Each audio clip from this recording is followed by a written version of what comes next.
Hello and welcome back to Wisdom Family Wisdom at ppptime.com. So if you're watching us on Instagram or YouTube, Tumblr or Twitter, you are watching Wisdom Family Wisdom. And if you're following us on Facebook, you are watching Patio Prayer and Praise Time. And thanks again for being with us. And my name is Rose. And my name is Daryl.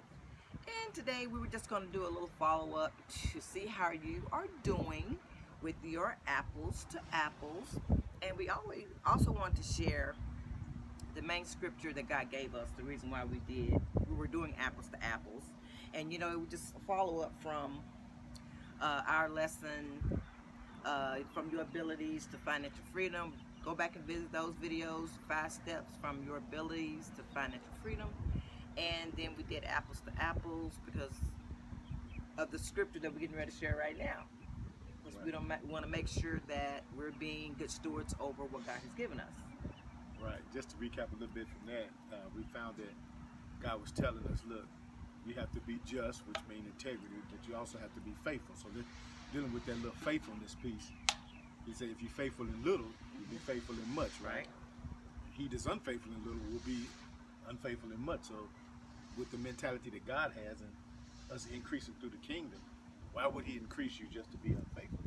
Right. And it was really funny because God was showing us how you were making more and more money, and you don't realize you're making more and more money because you're not directing the money, you're not respecting the money. Right. So it's like, why should I keep giving you money? You're not even realizing that you have more money. Right. Because it's like you got a bag with holes in it. It's not, you're not coming up. You're not coming up with it. So. But to our defense, we talked about too how we kind of just took a break from being really, really strict once our last bird flew out the nest, and we became empty nesters, and so that was our excuse anyway, right? That was our excuse. So okay, we're not cooking this much, and we're just relaxing, kind of woosah relaxing, until God had to just pull the reins in.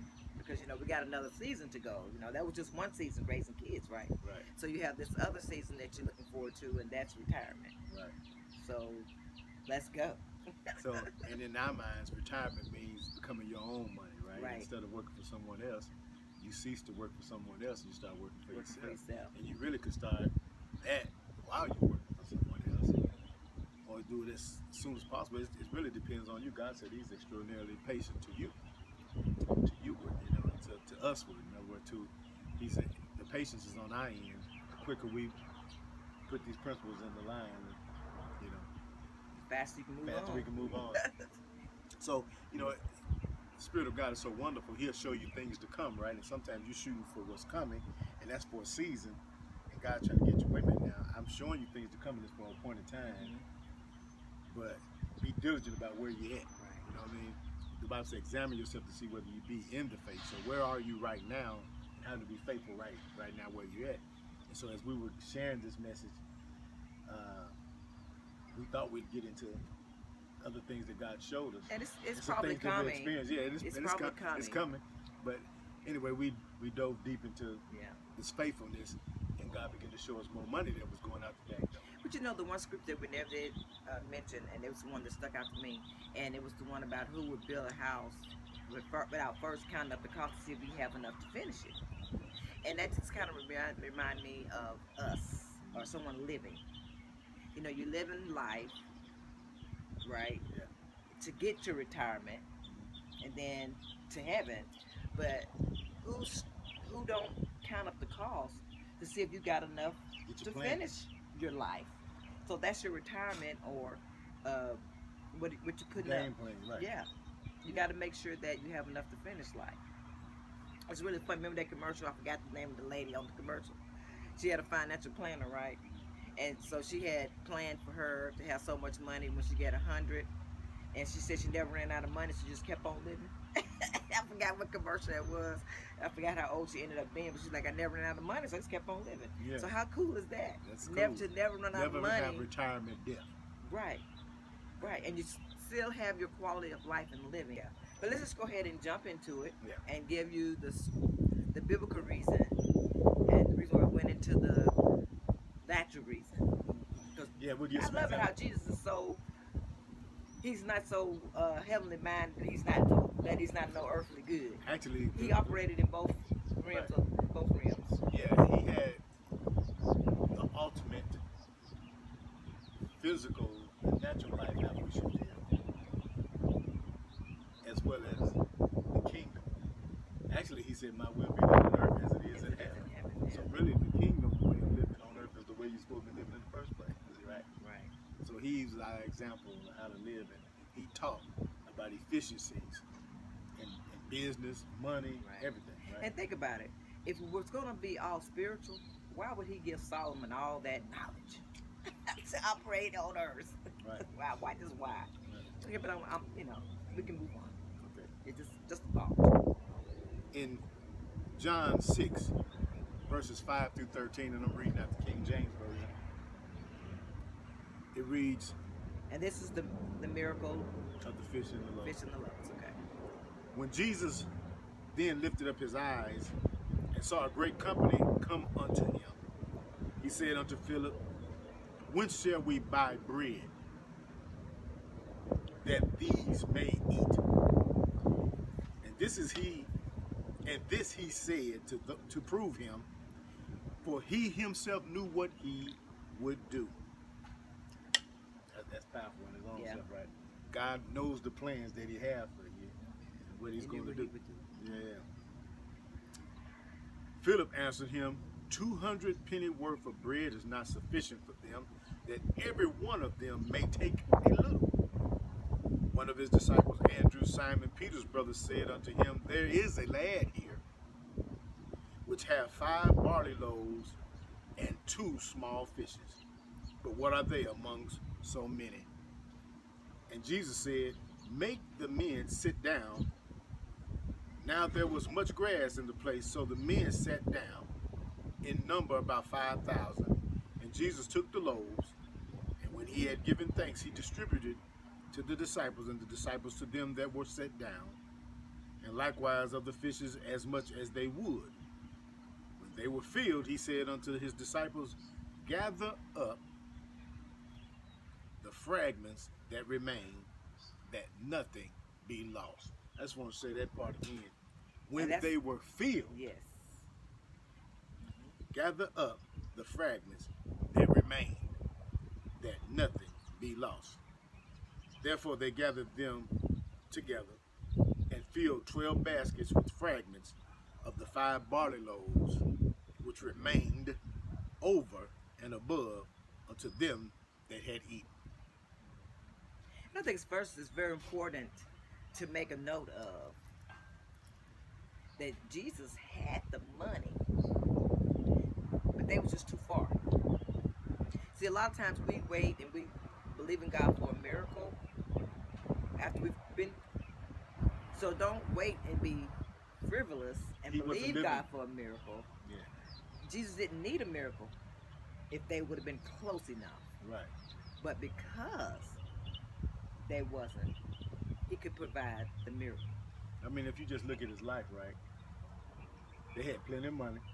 The treasury was full. Right. Because he said, where we're going to go and buy this meat? You know what I'm saying? It was a problem of locating where this, out this far to get it, not the resources to buy it. Right. That's number one.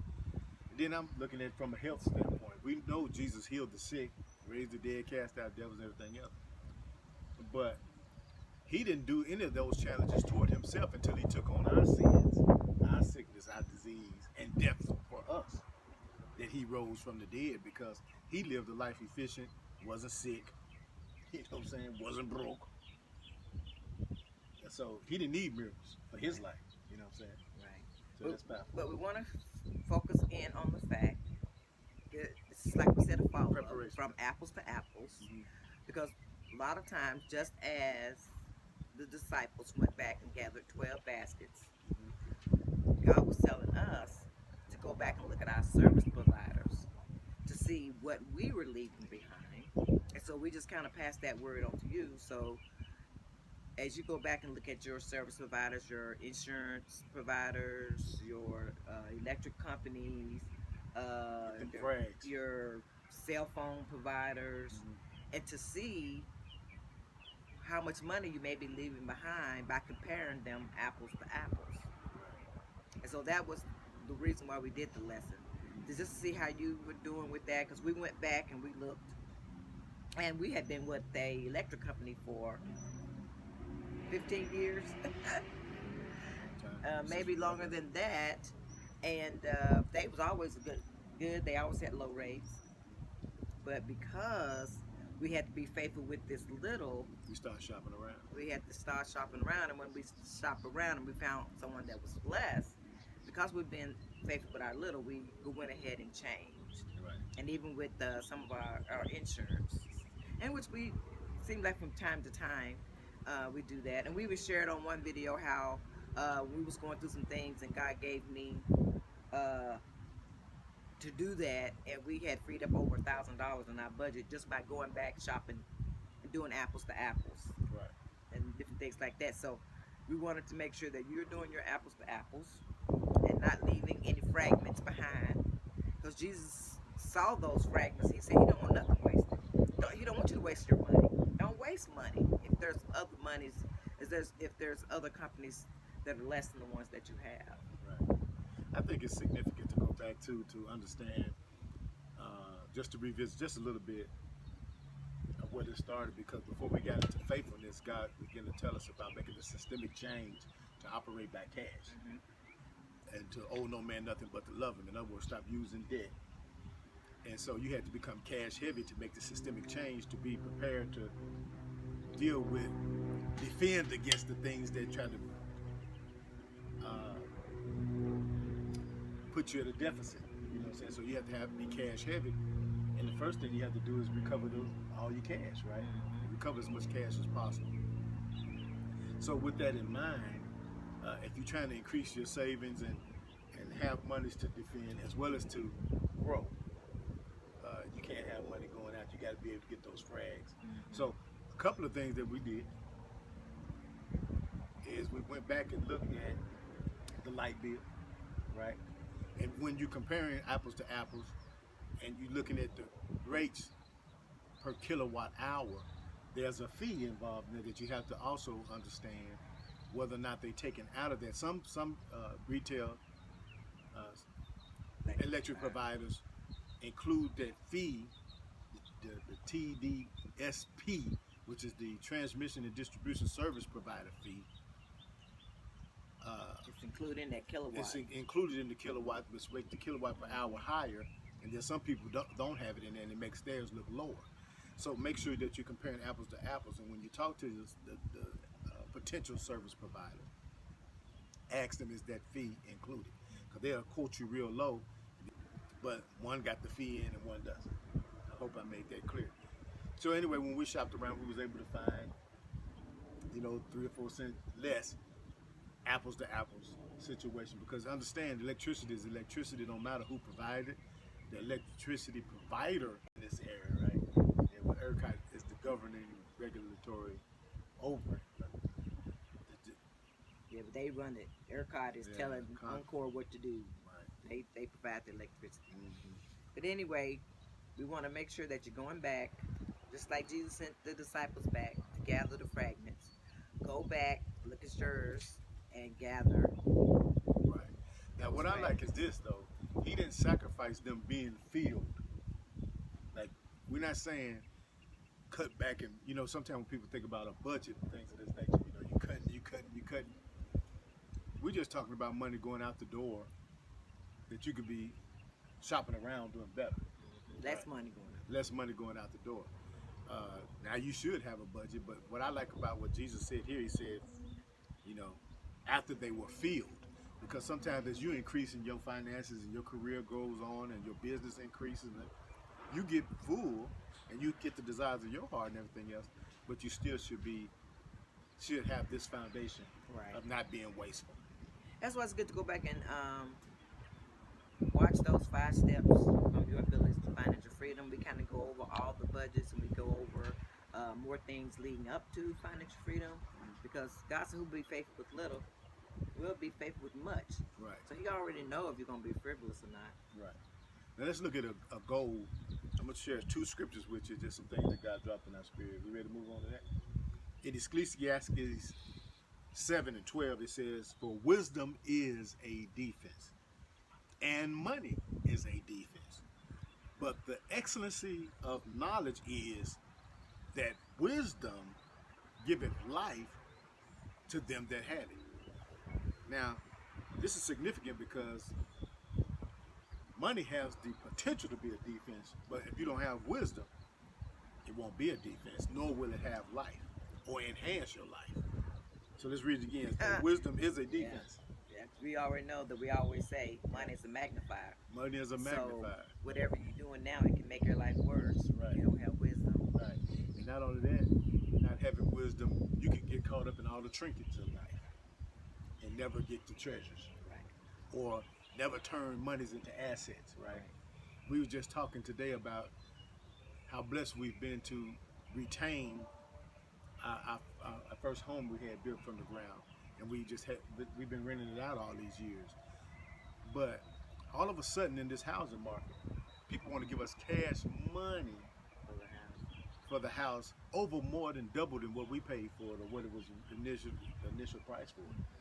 That ought to tell you something that's going on in this housing market over here. But at the same token, not only is it increasing in value like that, the rents are increasing in value. So just investing that money into something that's wisdom, right? To change it from investing in a trinket. Well, let's say this, a treasure or to an asset. Right, we always tell the kids that to, invest in treasures and not trinkets. You get so many trinkets, that's wasting all your money. When you can let all your money pile up and get a treasure.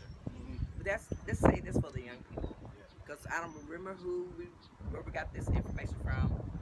But we read a book about 20 years ago, maybe, and this guy was talking about his dad. Oh yeah. And he said that his dad paid off his house, and for retirement. We thought, oh man, that's great. And he said, but if only my dad would have paid off 2 houses. Yeah. So as young people going forward, your goal should be to pay off 2 houses so that you can live in one and have income from the other one. I'm gonna show you. That's so awesome because today's society. I mean, I've been blessed to work in an era where my job has a pension. But this society today, jobs don't have pensions. It's only what you save in your 401k or investments and whatever you do on the side. So and I can remember before I even came to this company, my previous company, they was letting us know how your investment portfolio should look in order for you to get yourself, because they wasn't going to get us, So to think of that as a pension, it's just absolutely awesome. Just to gather that, have a house and the rent on it can be a pension or a portion of a pension. We'll just think if we had 2 of them, 3 of them. It's absolutely awesome. So now you become your own money.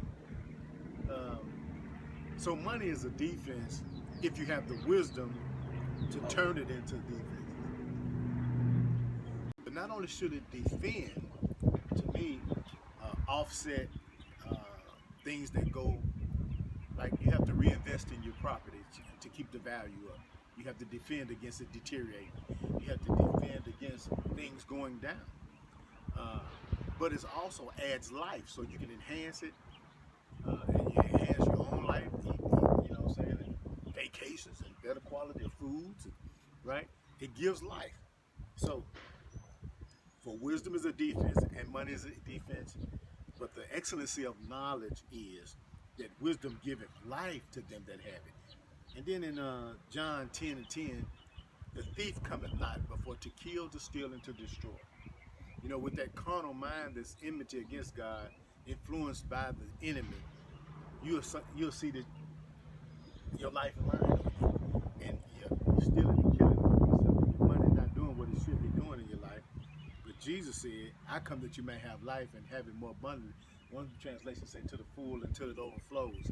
So in order for your money to overflow and enhance your life and defend against deterioration, you're going to have the wisdom of God to gather those frags. Right. So if Jesus was on earth being a good steward with money Right. and only praying to the Father for a miracle when he needs a miracle, how much more should we do the same? Being good stewards with our money, having what we need, and if you need a miracle, God give you a miracle. Jesus said, "Behold, I go in the volume of the book to do thy will, O God." If this be the will of God, then it should become us to fulfill the will of God. Well, again, we're just here today, just like I said, a follow-up to that lesson, Apples to Apples. We hope that you're going back and you're looking at all your service providers and cable, internet, cell phone, life insurance, car, home, service providers, Yes. gas, air, all of that, and comparing them apples to apples. And do your homework to make sure it's apples to apples. The service providers will respect you the more information you have. Right. And plus, God told us too to get 3 quotes. He told us to get three quotes. If it's possible. Do we have time to just dive into this home insurance knowledge a little bit? Because they're doing things in bundles. Okay. Okay, from a standpoint of, you're going to get the best rate on your car insurance probably if you're getting the bundle deal, right? But what you have to be leery of is that they're not shifting costs. Right. In other words, you've got your home insurance and you did your car insurance and you bundle them together. And you looking at, oh, I'm trying to get my car insurance down. Well, they talk you into putting your home insurance on there, and they change the coverage where it's not apples to apples, or they make your deductible on your home higher, or your costs come down and they're able to give you that decrease in cost. But you want to make sure that your deductibles is where you want them, Right. that your value on your home insurance is where you need it to be, and that even your car insurance is giving you the value that you want, and those costs are coming down. So study your policies and make sure that you're getting what you want. And sometimes what you do, what we found out was, in looking deeper into the policies, that even though I had a savings from the last move I made, it wasn't adequate for what's going on in the housing market today. If it was to rebuild that house, it wasn't yielding enough. So I had to increase it. So when we shopped around, we was able to increase the value of the policy as far as the meat and the value that it has in it, and still brought the rates down. And because it was bundled, it's decreased my car insurance as well. So if you have a question about any of that, you can definitely ask us a question in the comments, or you can also email us at ppptime2020@gmail.com, or go to ppptime.com and click the comment or contact us button at ppptime.com. You can click on contact us. We'll be glad to help. Honey said he'd be glad to help, or maybe answer a question. Right. All right. Well, again, this is Daryl and Rose with Woodruff Family Wisdom at ppptime.com. Don't forget to like and don't forget to subscribe to our channel. And if you need any help, contact us at ppptime.com and we will help you subscribe. You know, I do know that a lot of times our older community are not that Tech savvy. So just ppptime.com and we will try to help you out. Yeah, like and share this video and get us out there so we can help more people. Right. Gather those frags. And especially our senior community, because like I said, they're not that tech savvy, so they probably wouldn't know how to get 3 quotes. They may not be able to ask the much needed questions. So it's really up to us to try to help them out. Yeah, if you ask us some questions down there, I mean, we can dig deeper and really try to make it